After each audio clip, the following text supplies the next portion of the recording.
Welcome back to the pod, everybody. Today we have a lovely guest, Adele Graham from Mortgage Money. Correct. Yes, correct. That's good. Good start. That's correct. Yeah, good start. So, give us a little bit of history about yourself, Adele.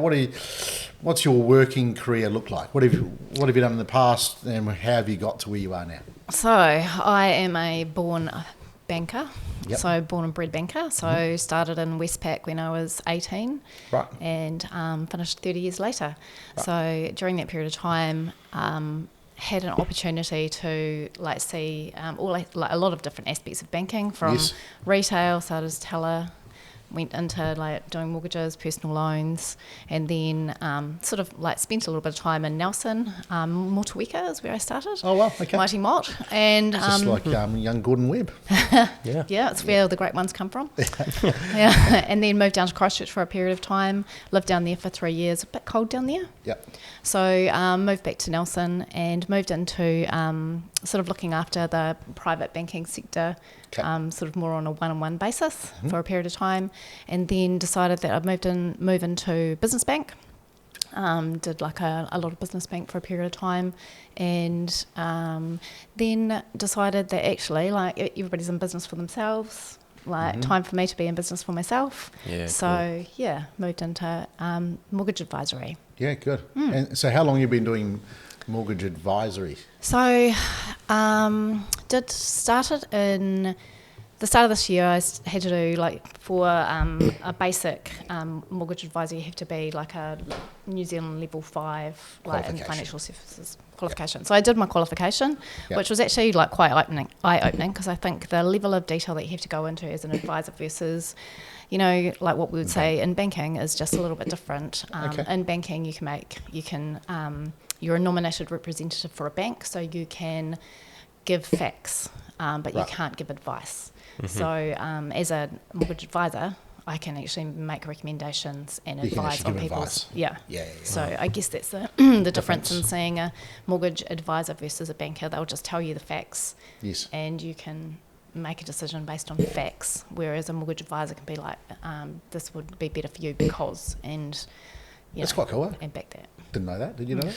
No, and I think expelling a bit of there's a bit of a myth around mortgage brokers, they do a deal and then that's it. I think you're actually in the business of creating a long-term relationship, just like we are, and that people can have a regular relationship with a mortgage broker throughout their tenure of having a mortgage, which is up to 30, sometimes more, years, and being backed and have support from someone like yourself for that time, I reckon can save people hundreds of thousands of dollars. Yeah. If they're being given advice all the way along and not just sticking with the status quo, I'm locked in for 30 years and I'll renew it and carry on, whereas someone like yourself can step in. And so just tell us a wee bit about that. How can you help someone on a long-term basis? So let's say that we've got a first home buyer, jumps in, buys their first home. Yep. At the moment, obviously, interest rates are good for, there's particularly good specials for 1 year. So a year down the track, let's review it, let's see what's going on. So actually, we were just talking about this in the staff room the other day.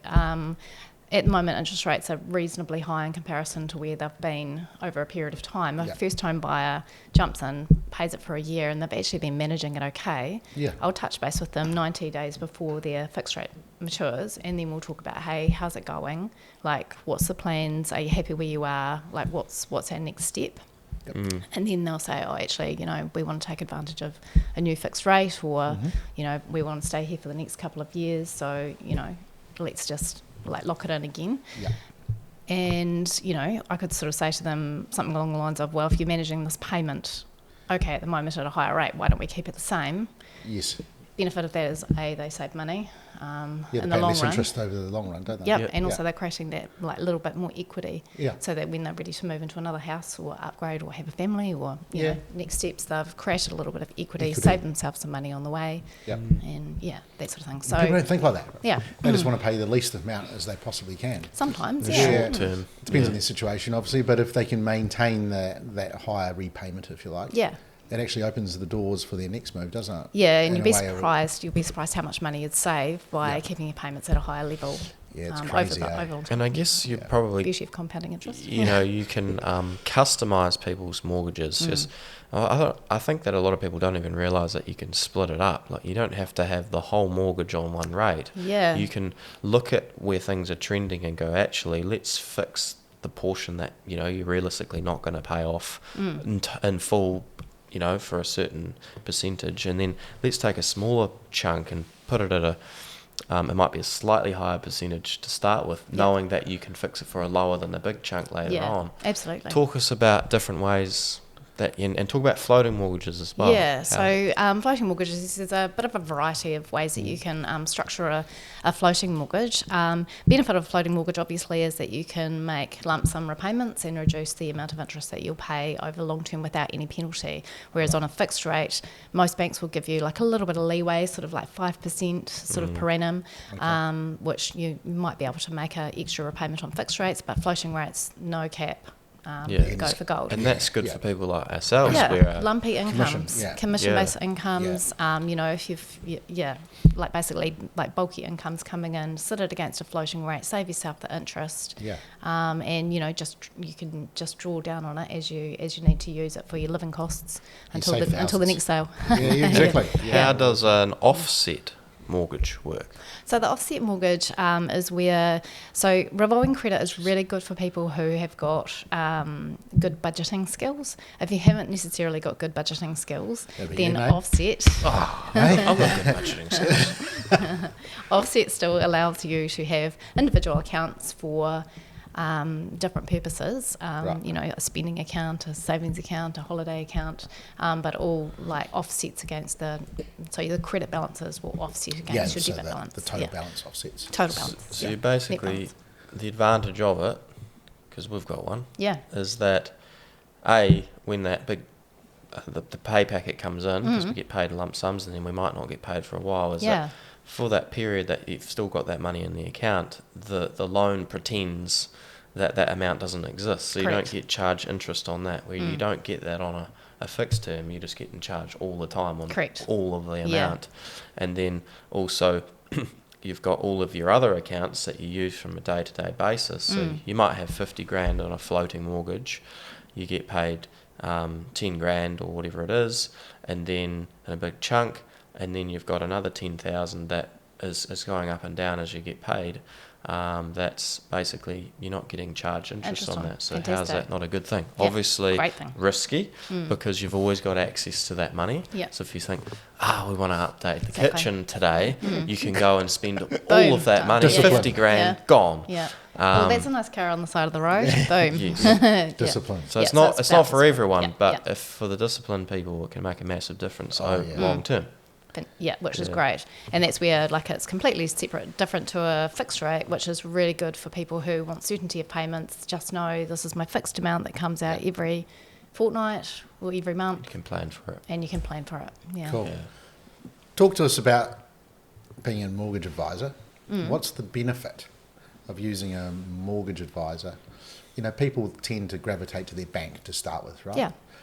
But why should they come to see you as a mortgage advisor? What benefit is it for a potential purchaser to come and see you to get the best deal? Tell us the process. What happens? So what happens? Why you get the best rate? So coming to see a mortgage advisor, it's not necessarily just down to interest rate. If people are like rate driven, then that's great. But there's also different policies for different banks. So we've got access to over 20 providers. Wow, 20 providers? Yeah, 20 providers of finance. Great. And they all specialise in separate areas, and they all bring out specials at different times that we've got got access to. So if you've had like a bit of a hiccup in the past and you've got like a bit of a credit rating, we'll put you with somebody for a period of time until you've proven yourself, and then we can step you back into trading banks. So there's that avenue. There's like first home buyers. I mean, they don't have any history. So first home buyers, there's still access to Kāinga Ora through first home loan. They used to give you a first home loan grant. Most people think that the whole Kāinga Ora is wiped. It's not.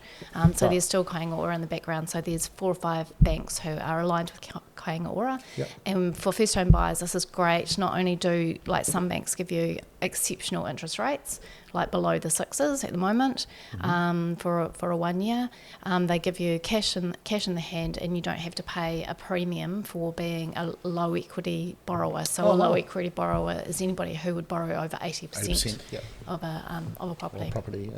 Small fee just to have them underwrite the policy, like Kāinga Ora to underwrite the policy, and they vet everybody on the way through, but really great product. So good for first home buyers. Well, I think, if you're listening or watching the pod here and you're looking at buying a home, whether you're a first home buyer or, you're in your current home for a while and you're looking to upgrade and go to a different home or downgrade, whatever, why wouldn't you come and see yourself as a mortgage advisor? Because you've got access to 20 different lending. And otherwise, you go to your bank, one. Yes, one option. Yeah, and the other thing is banks all have, they all have different policies. Yeah. And people have got different styles of incomes, and banks assess incomes differently, and they assess expenses differently. So it means that, so if somebody comes in to see me and says, I just want to know the maximum I can borrow, I could put it through, different policies and come up with like hugely different figures.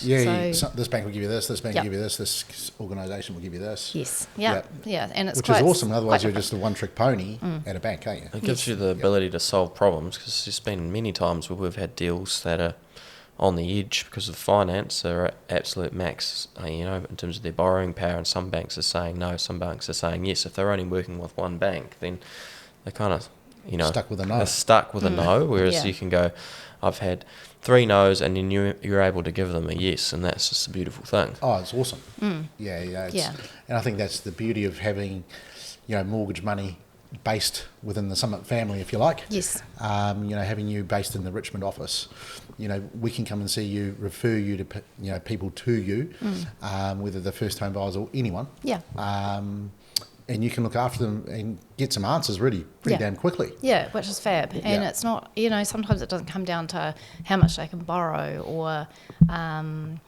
the interest rate. Sometimes it comes down to, I've actually fallen in love with this property. There's a few issues with the property. Like how do we solve that hurdle as well? So it's kind of like, okay, well, get a few different views on it, and then you can, build a case for it. Yeah, you can work as a team, can't we? Yeah, to get people happy. Yeah. And you are actually free for the user. Correct. The bank pays you. Correct. A commission. Yeah. That's a good thing to bring up, because I think there's probably perception out there that they have to pay. Well, so I mean, there's actually no reasons why you wouldn't, and there's so many reasons why you should use a mortgage broker. But yeah, the bank pays you, so you know that you're not just pushing them into a deal because you're going to get money off the consumer. Correct. You're actually just doing the best for them and giving them the options, because you've got 20 options. Yeah, that's right. And looking out for them. I think the other thing is, which I was really surprised about yesterday, I was talking to somebody and they said, I've never considered approaching a mortgage advisor because I thought they were for flash people. Oh, really? I'm like, really? How do I get that perception? Yeah. A mortgage advisor is for everybody. Oh, it's everyone. Yeah. Whether you're first home buyer or you're the person who is financially well off, you still need some advice. Yeah, exactly. You may think you might know things, but you might just always been dealing with one bank. Why not open the door? Yeah, see what's out there. See what's out there. Yeah, that's right. Change is always good, right? Yep. Yeah, and investor markets, starting to hopefully start rebounding a little bit. Hot yeah, so let's talk quickly about the current situation, because in the 5 years I've been in real estate, every couple of months something changes. How much an investor can borrow equity-wise, what percentages the banks are giving to first-home buyers, there's all sorts of stuff. What sort of environment are we in at the moment? So there's been a few sort of handbrakes taken off the investor market recently, which is great. Obviously we've had the bright line test introduced, and that's kind of put people off because they're locked into an investment for a long period of time. And the beauty of the investor market has always been that capital gains are tax free. You can leverage an asset to borrow and off as well. So, and to make money off. So they sort of introduced the capital gains tax if you sell a property within a certain period of time, which changed over various times. But now it's back down to 2 years. They've kind of also changed the ruling around ownership. So if it's change of ownership between related parties, then that doesn't trigger a bright line test. Oh, is that right? Oh, Okay. that's good. I didn't know that. Did you know Yeah. that? No. So like say Callum and his wife own a property and then they want to move that into a trust. Yeah. That doesn't re-trigger the Bright start line point. if they sell within 2 Yeah. years, so which is great. That is good. Yeah. Because it wasn't Yeah, it was just there was a few things that were unintended that sort of got triggered by some of the rules that came in. Okay. So the other one that's probably come in recently is the debt to income ratio. Yes. So for anybody who doesn't have an investment property, like you can borrow up to 6 times your income, Right. and for an investor it's up to 7.